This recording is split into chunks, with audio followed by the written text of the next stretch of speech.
my past life as a vice president of a national sales unit, I would create allegories to teach lessons. Many of my managers and I had fun performing these allegories in a meeting. Or, we'd use them in a general theme in our business plan. They were always well received. Many of our staff would ask when we were going to create others because they just enjoyed them so much. I thought it would be fun to share one of these allegories with you. The Tale of Three Farmers. There were three farmers who lived near each other. There was Farmer Earl, Farmer Lat, and Farmer Pfister. Farmer Earl rose early every day, worked his fields, took really good care of his animals and his newly planted seeds and growing plants. Farmer Lat and Pfister, on the other hand, would rise late, visit other farmers to discuss their displeasure with Farmer Earl and any other farmer who wouldn't join in. Early, every Saturday, all the farmers would come together to shop for their needs and discuss the news from other farms. Farmer Earl would seek out the farmers that were having good luck to find out what had been successful, what had failed, and just general advice that he found helpful. Farmer Lat and Pfister spent time discussing their woes, their bad soil, poor seeds, grumbled about other farmers and their good luck, and their personal plight with the crows.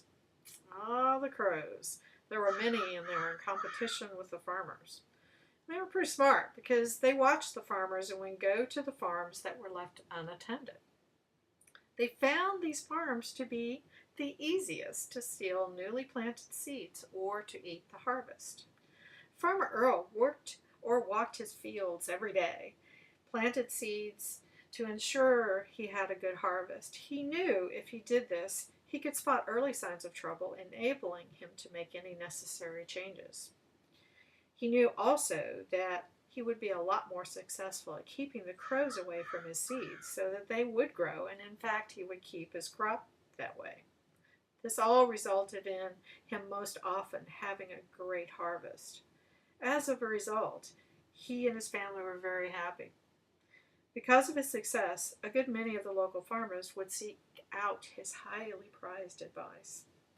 Farmer Lat and Pfister had a little good fortune and would meet each other every day to discuss how bad things were. While doing this, the crows were able to steal all of their seeds and remaining harvest. Farmer Lat and Pfister had some success, but generally their harvests were pretty meager. All this went on for some time. The news came to Farmer Pfister that Farmer Earl was actually going to buy Farmer Lat's farm. He was really surprised. What was going on? This made Farmer Pfister pretty mad. So he went to Farmer Earl to find out why he would, buy such a bad farm. He couldn't find Farmer Lat. Farmer Earl listened and then sighed.